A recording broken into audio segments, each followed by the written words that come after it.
Because we want to talk about this breaking news, and we're talking about this dangerous flooding out in Colorado. 4 to 6 inches of rain in a short period of time, and they've got some issues with dams out there. That's right. One dam is broken. 3 others are in danger of breaking. 1 person is dead. This is a breaking situation. We've got on the phone right now John Schultz. He's the public information officer for the Larimer County Sheriff's.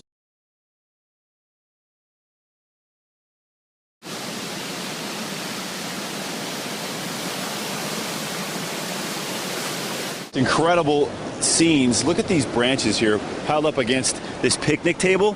This is where people normally would have lunch, but look at all the floodwaters now. Toss the stick in there and it takes off towards that bridge. So this is the Broadway Bridge we've been showing you for a while. The water in some areas just inches from the top, actually hitting the top in the corners. But you can see this. This is normally where kids would come at lunchtime or during the day to play on this playground. But now the Boulder Creek has swollen out of its banks at least 20 feet to the south, it would appear, based on the steps. And you can see how fast it is moving right now. Boulder emergency management officials are being briefed right now about the possibility of whether or not anyone is missing. A few minutes ago, though, I spoke with them by the phone. They told me they did not have any active missing persons reports. We know this storm has already claimed 2 lives. So the concern this morning is that as this water rages, that someone might get too close. It's just that there were 3 vehicles, 3 individuals involved, that they've been taken to the hospital. The reporter seemed to have more information than she did, but she's still working on trying to get all of that nailed down.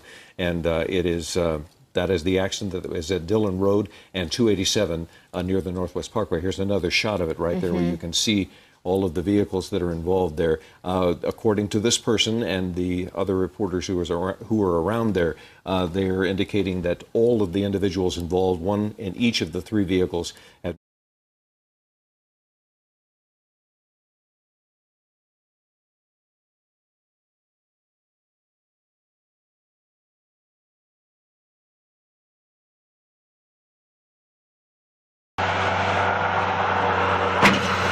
Nine days post-flood, the debris is maddening.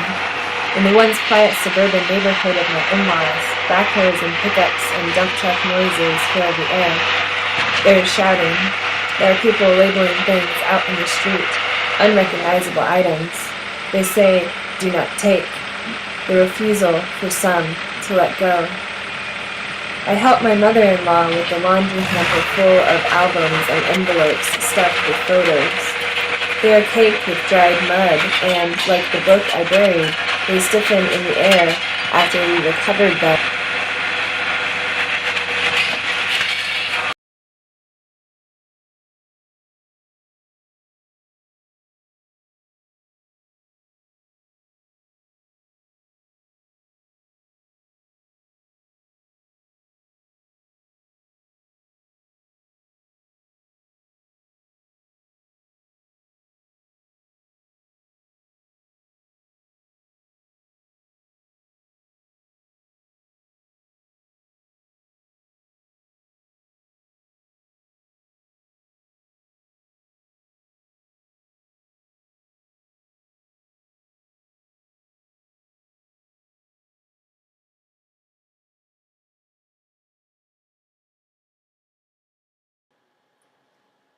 Soil-borne wellness comes in the form of Mycobacterium vaccae, benign bacteria found in soil, in peat bogs, in moist organic matter. You don't want to say, so now I'm digging up the book that I planted?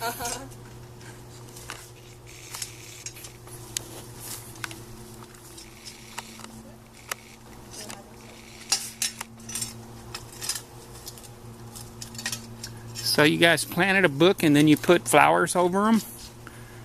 Why would you do that?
covered them from the cluttered basement. We try to wash them of the mud and shit and sewage, but they still smell like a barn. We peel the photos out of the albums and place them in buckets of clean water. We rub mud from faces, off of Santa's hat from the Christmas of '83, off of the snow from the sledding trip, from the unidentified baby's hand. We don't know who the baby is. It's impossible to tell with the date on the back, now only a watery blue inky spot. For the envelopes of photos, we peel out the negatives and put them aside, unsure if we should try to recover them. We place the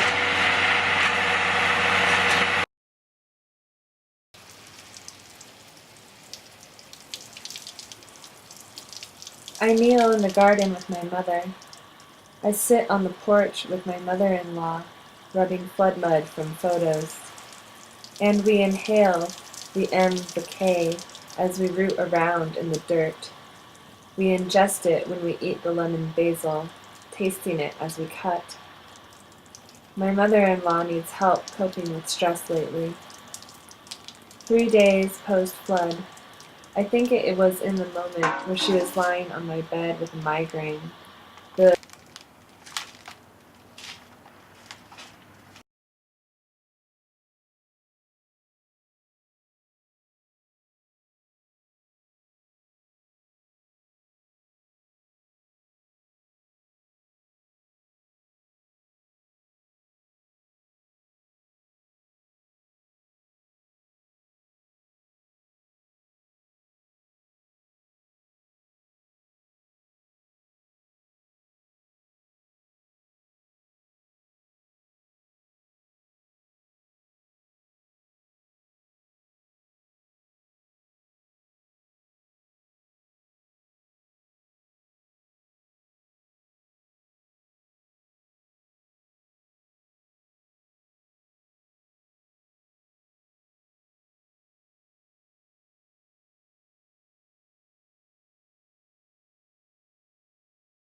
The whole packet into the water, and within a few minutes they become pliable again, and we peel them gingerly apart.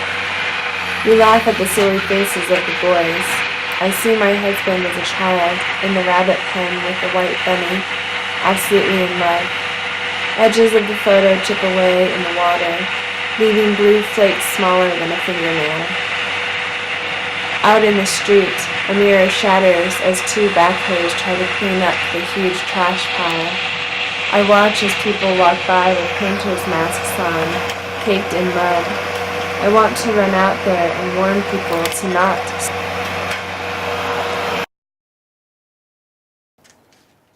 The bed I shared with her son, and she began to cry. I held her and whispered words.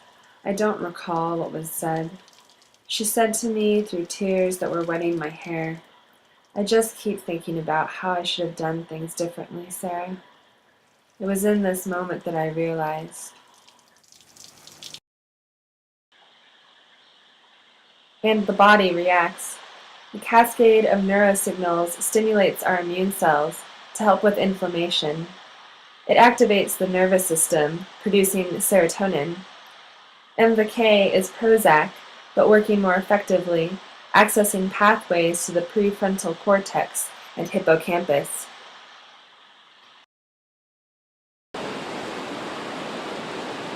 Two days post-flood, that is, still in the flood, I go with my mother and father-in-law to Walmart to get food, water, because there's no telling when our water lines will get cut off again, leashes and collars for the dogs, underwear and socks, dog food. There is no water, but we get the rest. It's no tragedy. We have large pots full of drinking water at home. We have collected rainwater from the gutters for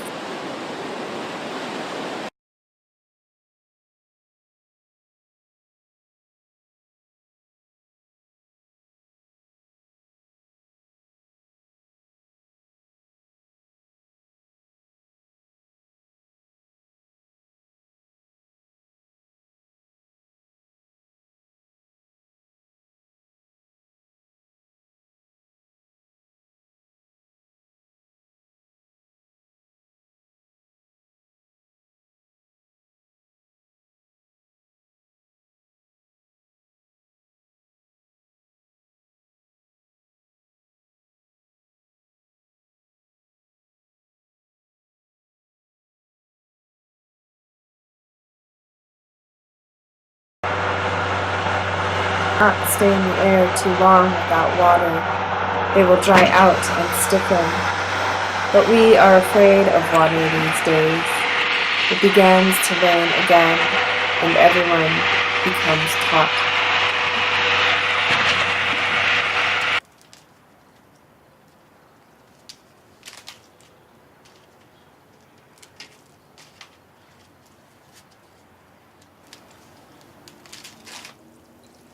It was in this moment that I realized how buried we all are, my mothers and I.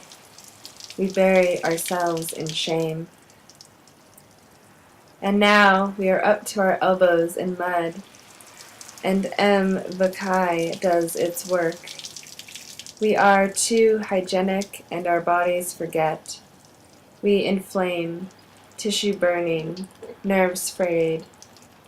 But out in the garden, cleaning from the flood, buried, this is how to realign.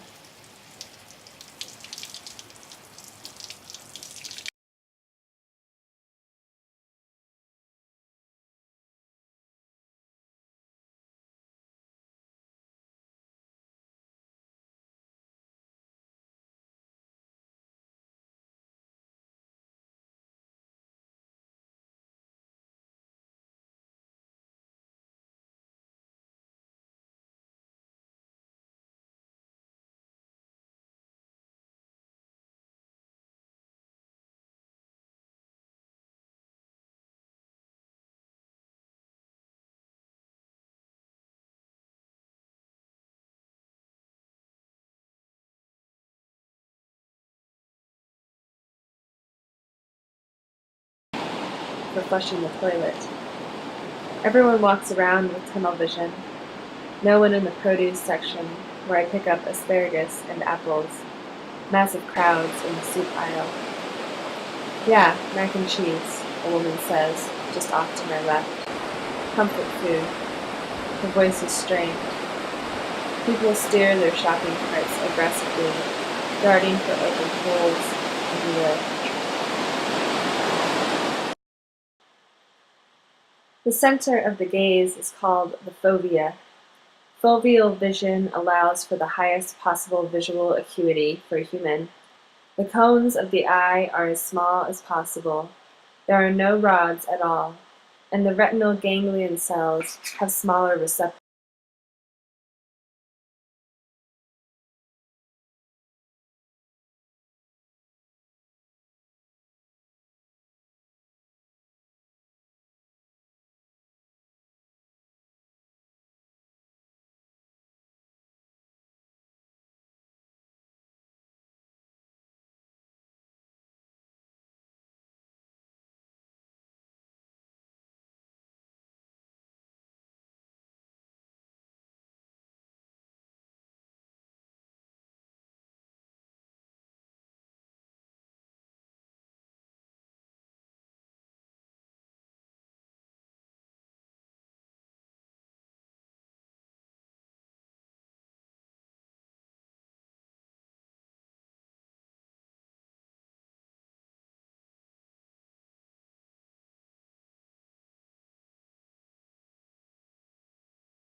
the traffic, mumbling insincere excuse me's. They do not see the others they address. They beeline for the blue boxes, promising a kind of cozy release thick with cheese sauce. Fighting and flying. The checkout lady expresses her concern for co-workers who could not make it. Our city cut in half by the overflowing river. The man behind me sighs, a sigh I am meant to notice. He sees my shopping cart piled high. My all are receptive fields. It is this visual acuity that saves our lives. It arouses the sympathetic nervous system to begin pumping adrenaline. Foveal vision is triggered by stress in order to induce a fight or flight response.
A displaced father-in-law says, "We are burdening you."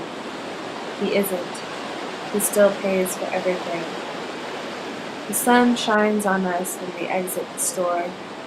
I am still in the tunnel, making a beeline for the car, shoving the shopping cart in front of me. A moment later, I look up, around, because I am alone.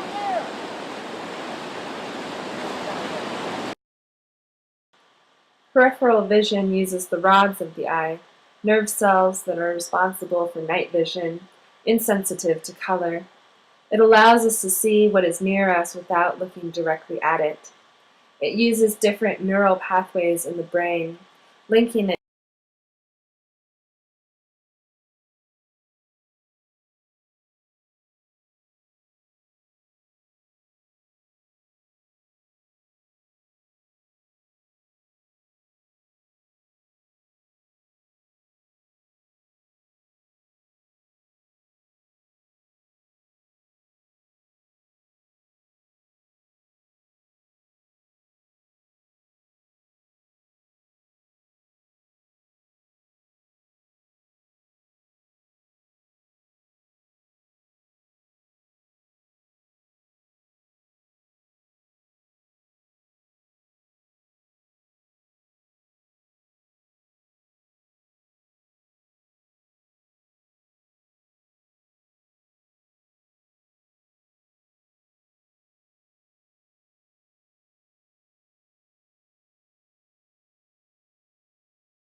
My mother-in-law rushes over to a car I don't recognize. It is her neighbor. They show us the kittens they were able to retrieve from the house after sloshing through waist-deep water. Their teenage daughter beams as she cuddles the little black thing against her chest, smelling of sewage. I cried, she confessed to me, when my mom said we had to leave them. My mother-in-law makes compassionate noises at this, out of the corner of my taking it to the parasympathetic nervous system. This is the system humans use for actions that do not require immediacy. It is our stomach digesting, our tears, our mouth watering, our urination, our sexual intercourse. It is used when we can relax.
My eye, she is smiling slightly.